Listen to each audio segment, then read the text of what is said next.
दोस्तों, जब कुदरत अपनी ताकत दिखाती है तो इंसान बेबस हो जाता है। लेकिन अक्सर इंसान खुद ऐसी गलतियां कर बैठता है जिसका नुकसान ना सिर्फ वो खुद बल्कि उसके साथ बहुत से लोग उठाते हैं। ऐसी ही काफी गलतियां की बोइंग कंपनी ने जो उसके डाउनफॉल की वजह बनी।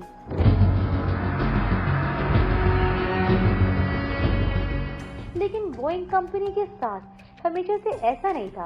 एक वक्त में बोइंग दुनिया की सबसे बड़ी एयरोस्पेस कंपनी थी, जिनका नाम दुनिया के सबसे बेहतरीन और सेफर जहाज डिजाइन करने और बनाने में आता था। लेकिन फिर ऐसा क्या हुआ कि बोइंग कंपनी की रेपुटेशन वो नहीं रही जो पहले लोगों की नजरों में हुआ करती थी। द बोइंग कंपनी एक अमेरिकन कंपनी है जिसकी बुनियाद अमेरिका के सिटी वाशिंगटन में 15 जुलाई 1916 को विलियम ई बोइंग ने रखी थी। शुरुआत में बोइंग कंपनी एक इंजीनियर कंपनी थी जिसकी काम सैटेलाइट और एयरप्लेन की डिजाइनिंग और मैन्युफैक्चरिंग था, और साथ ही बोइंग सिंगल इंजन 2 सीट वाले सी प्लेन भी बनाती थी। लेकिन वर्ल्ड वॉर 1 में इन्हें मिलिट्री के कॉन्ट्रैक्ट्स मिल गए और इनके प्लेन्स की डिमांड बढ़ गई और बोइंग का काम अच्छा चलने लगा। लेकिन जैसे ही वॉर खत्म हुई तो साथ ही साथ इनके कॉन्ट्रैक्ट्स भी खत्म हो गए, जिससे इनके ऑर्डर्स कम होना शुरू हो गए। अब बोइंग ने फैसला किया कि वो कमर्शियल प्लेन्स बनाएंगे। साल 1969 में कंपनी ने बोइंग 747 बनाया, जो कि जंबो जेट के नाम से भी जाना जाता था। बोइंग 747 बाकी जहाजों के मुकाबले में साइज में बड़ा था, जिसकी वजह से वो एक वक्त में ज्यादा लोगों को एक जगह से दूसरी जगह लेके जा सकता था। लोग अब बोइंग पे ट्रस्ट करने लगे थे और लोग सिर्फ बोइंग में ही ट्रैवल करना पसंद करते थे। लेकिन अब ऐसा क्या हुआ कि सिर्फ जनवरी 2024 में ही बोइंग के 5 प्लेन्स हादसों का शिकार बन चुके हैं। बोइंग का डाउनफॉल 1997 में शुरू हो चुका था, जब बोइंग कंपनी ने अपने प्रॉफिट्स को बढ़ाने के लिए अपने कॉम्पिटिटर मैकडॉनल्ड डॉगल्स को बाय कर लिया, और ये डील $14 बिलियन की हुई थी। इस मर्जर के बाद बोइंग कंपनी एयरलाइन इंडस्ट्री का बादशाह बन चुकी थी और काफी सालों तक ऐसा ही चलता रहा। जैसे कि हम सब जानते हैं कि वक्त की खूबसूरती यही है कि वो एक जैसा नहीं रहता। कुछ ऐसा ही हुआ था बोइंग कंपनी के साथ। साल 2003 में European company the Airbus market में एज अ कॉम्पिटिटर आई, जिससे कुछ ही सालों में बोइंग के बिजनेस मॉडल हिला कर रख दिया। एयरबस ने 2010 में यानी 7 साल के कम वक्त में ही एयरबस A320 लॉन्च किया। एयरबस ने इस प्लेन को मार्केट के स्टैंडर्ड्स और पैसेंजर्स की रिक्वायरमेंट को नजर में रखते हुए बनाया था। एयरबस के प्लेन फ्यूल एफिशिएंसी की टेक्नोलॉजी की वजह से बहुत ज्यादा फेमस हो चुके थे, यानी कि कम फ्यूल में ज्यादा सफर। ये एयरलाइन कंपनी के लिए बहुत ही इम्पोर्टेंट फैक्टर था, क्योंकि अब एयरलाइंस को फ्यूल की कॉस्ट कम पे करना पड़ती थी और उसी वजह से उनके प्रॉफिट ज्यादा होने लगे थे। 2010 में एयरबस ने अपनी 40 साल की हिस्ट्री के साथ 10,000 प्लेन्स के ऑर्डर भी कंप्लीट किए, और सिर्फ दिसंबर 2010 में ही एयरबस को 667 प्लेन्स के न्यू ऑर्डर रिसीव हुए, जो कि इससे पहले कभी नहीं हुआ था। दूसरी तरफ बोइंग के लिए इतने ऑर्डर्स इकट्ठे करना पूरे साल में भी बहुत मुश्किल हो रहा था। एयरबस की कामयाबी देखकर बोइंग की रातों की नींदें उड़ गईं, लेकिन बोइंग इतनी आसानी से हार मानने वालों में से नहीं थी। अगले ही साल 2011 में बोइंग ने 737 मैक्स के नाम से प्लेन लॉन्च किया। इस जहाज का असल मकसद A320 को टक्कर देना था। 737 मैक्स के लॉन्च के साथ बोइंग के लिए चीजें कुछ टाइम के लिए तो बेहतर हुई, लेकिन असल में ये कदम बोइंग के लिए बर्बादी का कदम बन जाएगा, ये किसी ने सोचा भी नहीं होगा। 737 मैक्स वही जहाज है जो 2024 में हादसों की जद में आ गया, और इससे पहले भी 10 मार्च 2019 में इथियोपियन एयरलाइन 302 टेक ऑफ के 6 मिनट बाद ही क्रैश हो गया, जिसमें 157 लोगों की जान चली गई। इस हादसे के 4 महीने पहले ही लाइन एयर फ्लाइट 610 भी क्रैश कर गई थी, जिसमें 189 लोगों की जान गई थी। ये सब हादसे बोइंग के जहाज 737 मैक्स में हो रहे थे। फिर इन्वेस्टिगेशन से पता चला कि इथोपियन एयरलाइन और लायन एयर की क्रैश की वजह भी तकरीबन एक जैसी थी। इन हादसात ने कंपनी की रेपुटेशन और प्रॉफिट्स को बहुत नुकसान पहुंचाया और इन्वेस्टिगेशन के चलते बोइंग 737 मैक्स के 387 प्लेन सर्विस में थे और उन सबको ग्राउंड कर दिया गया, यानी किसी भी बोइंग 737 मैक्स को फ्लाई करने की इजाजत नहीं थी।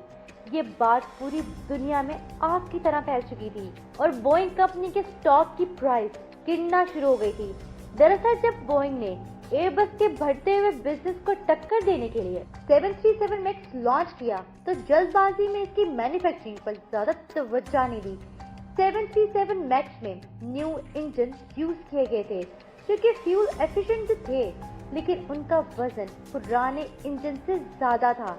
लेकिन इस बात को बोइंग की तरफ से इग्नोर किया गया, जिससे जहाज की पूरी एरोडायनामिक्स से बिगड़ गई थी, जिसकी वजह से अक्सर बोइंग 737 मैक्स की नोज फ्लाई के दौरान नॉर्मल से ज्यादा ऊपर हो जाती थी। इस प्रॉब्लम को सॉल्व करने के लिए बोइंग ने एक सॉफ्टवेयर बनाया जिसका नाम MCAS यानी मैन्यूवर कैरेक्टरिस्टिक्स ऑगमेंटेशन सिस्टम रखा गया। इस सॉफ्टवेयर का मकसद जहाज के एंगल्स को मेंटेन करना था, यानी अगर जहाज की नोज अपनी जगह से ऊपर होती है तो वो सेंसर के जरिए उसको वापस अपनी रिक्वायर्ड जगह पर ले आएगा, वो भी बिना किसी पायलट की मदद से। ये सिस्टम बिल्कुल ऑटोमेटिक था और अब बोइंग को लग रहा था कि उन्हें प्रॉब्लम सॉल्व कर ली है, लेकिन असल में ऐसा नहीं था। ये एक प्रोटोटाइप सॉफ्टवेयर था जो आज से पहले कभी भी किसी भी जहाज में इस्तेमाल नहीं हुआ था। हर फील्ड की तरह एयरलाइन इंडस्ट्री में जब कोई न्यू सॉफ्टवेयर बनाया जाता है तो उसकी टेस्टिंग होती है और FAA फेडरल एविएशन एडमिनिस्ट्रेशन के अप्रूवल के बाद ही वो सॉफ्टवेयर प्लेन में इंस्टॉल किया जाता है। अब ये तो जाहिर है भाई कि टेस्टिंग और अप्रूवल में वक्त और पैसे काफी लगते हैं और इसी चीज से बचने के लिए बोइंग ने इन दोनों चीजों यानी वक्त और पैसे बचाने के चक्कर में ना ही एयरलाइन को सॉफ्टवेयर के बारे में कुछ बताया और ना ही पायलट और ना ही FAA को, क्योंकि उन्हें यकीन था कि सॉफ्टवेयर ऑटोमेटिकली सब कुछ संभाल लेगा। लेकिन ये बोइंग कंपनी की सबसे बड़ी गलतफहमी थी।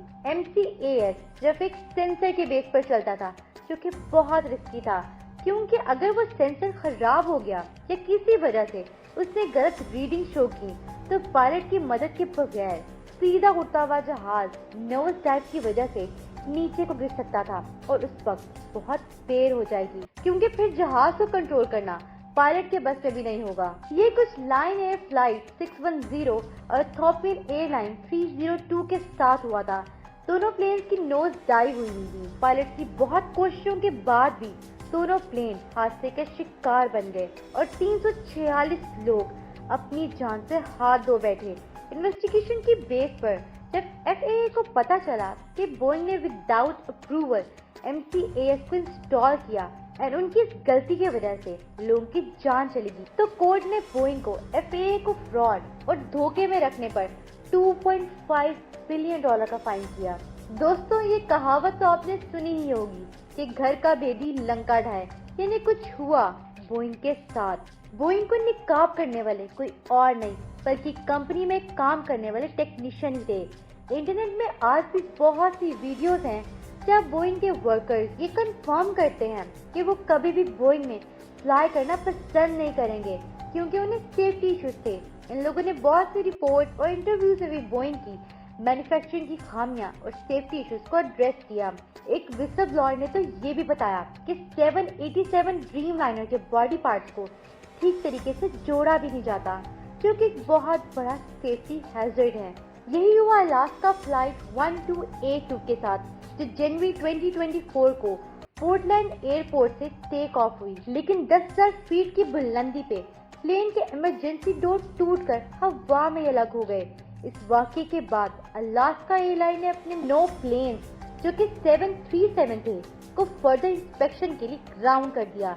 लकीली इस हादसे में कोई जानी नुकसान नहीं हुआ था। बोइंग के क्वालिटी कंट्रोल मैनेजर, जिनका नाम जॉन बर्नेट था, वही विसल ब्लोअर था।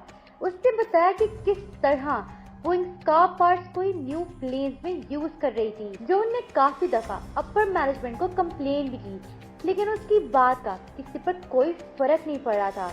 अब हुआ ये कि कि उसकी इस हरकत की वजह से उसे जॉब से भी निकालने की धमकियां मिली। जॉन ने बोइंग के खिलाफ 4 साल तक केस भी लड़ा, लेकिन वो ये केस हार गया।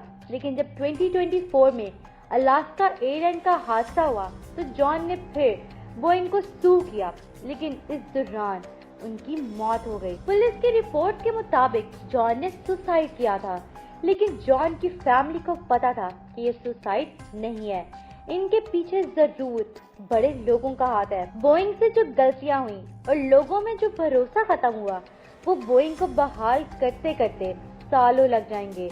बोइंग की मैन्युफैक्चरिंग प्लांट दुनिया भर में है और इसकी सप्लाई चेन का नेटवर्क 70 से ज्यादा कंट्रीज में है। उम्मीद है कि बोइंग अपनी की गई गलतियों से सबक सीखेगी और फ्यूचर में बेटर सर्विस प्रोवाइड करेगी।